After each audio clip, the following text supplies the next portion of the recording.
নমস্কার সবাই। আজকে আবার একটা নতুন ব্লগ নিয়ে চলে আইছি। আজকে আমি বানাবো ছোলার ডাল বড়া দিয়ে ঝিঙেতে আলুতে দিয়ে একটা তরকারি। একটু বাকড়ি ভাষায় বলছি, বলতে ভালো লাগছে তাই আমি বাকড়ি ভাষায় একটু কথা বলছি। এইখানে লুবো আমি ডালে একটু আদা, একটু কাঁচা লঙ্কা, একটু নুন দিয়েছি, একটু চিনি দিলাম। এইটা দিয়ে আমি বাইটব, বাইটে পরে বড়া করব। মিক্সিতে দিয়েছি, নিয়ে আমি এবার বাইটব। এই যে ব্যাটারটা আমার তৈরি হয়ে গেছে। ব্যাটারটা হওয়ার পর অল্প তেলে কম আঁচে কড়াইয়ে দিয়ে আমি এই যে বড়াগুলো ভাজছি। ভাজে পরে তুলে নিলাম বড়াগুলো। দেখো এদিক ওদিক করে বড়াগুলো কম আঁচাতে একটু পোড়া পোড়া মতো হয়েছে। এরপরে বাটিতে, মিক্সির বাটিটায় যে জল গায়ে লাগা ব্যাটারটা ছিল মাখাটা, সেটা আমি জল দিয়ে পাতলা করে গুলে পাশে একটা বাটিতে তুলে রেখেছি, ঝোলে দেব।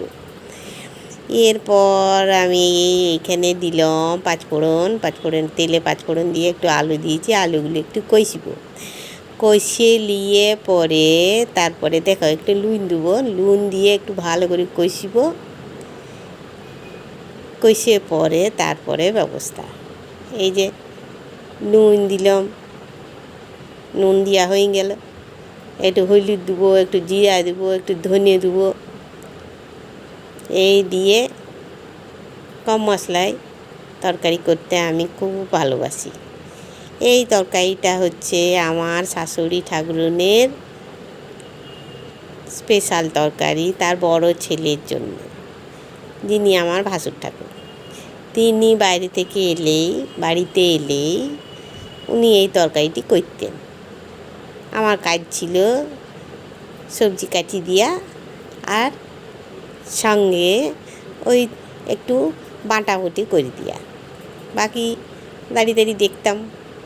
শাশুড়ি মাতা এখন আর নাই, এখন কে করবে, এখন আমিই করি। এই আলু কষা তৈরি হয়ে গেছে। এতে সেই বাটার যে জলটা ছিল সেটা দিলাম, তার সঙ্গে ঝিঙেগুলো একটু দিয়ে দিলাম। এই ঝিঙা তৈরি হয়ে গেল। দেখো তো রান্না অর্ধেক আমার হয়েই গেছে। ঝিঙাগুলো থেকে একটু জল বেরোবে। নুন অল্প দেওয়াই আছে, আগে থেকে দেওয়া রেখেছি। এই যে আলু সেদ্ধ হয়ে গেছে আর হাফ সেদ্ধ হয়ে গেছে। এইটাতে দেবো আমি এবারে অল্প জল মিশাবো। অল্প জল মিশাই দিয়ে, ঝিঙাগুলো তো হয়ে গিয়েছে, দেখো এতে জল মিশাই দেবো। জল মিশাই দিলেই মোটামুটি সব তৈরি হয়ে যাবে। আর একটু চিনি দিয়ে দিলাম। একটু চিনি না দিলে বেশ ভালো লাগে না, তরকারিটা একটু মিষ্টি মিষ্টি হলে খুব ভালো লাগে। দেখো হালকা হালকা জলটা ফুটতে চলে আইছে মোটামুটি। নাড়াচাড়া করে নিই চিনিটা দিয়ে। এবারে একটু ঢাকা দিয়ে দিলাম। ঝিঙা থেকেও জল বেরোবে। আমার রেডি হয়ে গেছে তরকারি। বড়া দিলেই রেডি। বড়াগুলো একটু দিয়ে একটু ভালো করে একটু ফুটিয়ে নিতে হবে। না ফুটে আলে পরে বড়ার ভিতরে ঝোলটা না ঢুকলে ভালো করে টেস্টটা হবে কোথা থেকে। দেখো এই বড়াটা আবার পুড়িয়ে গেছে, একটু পুড়িয়ে গেছে। তা যাক, খেতে খারাপ হবে না, এইটুকু গ্যারেন্টি দিয়ে বলে দিচ্ছি আমি। তোমরা শুনে রাখো, খেতে খারাপ হবে না।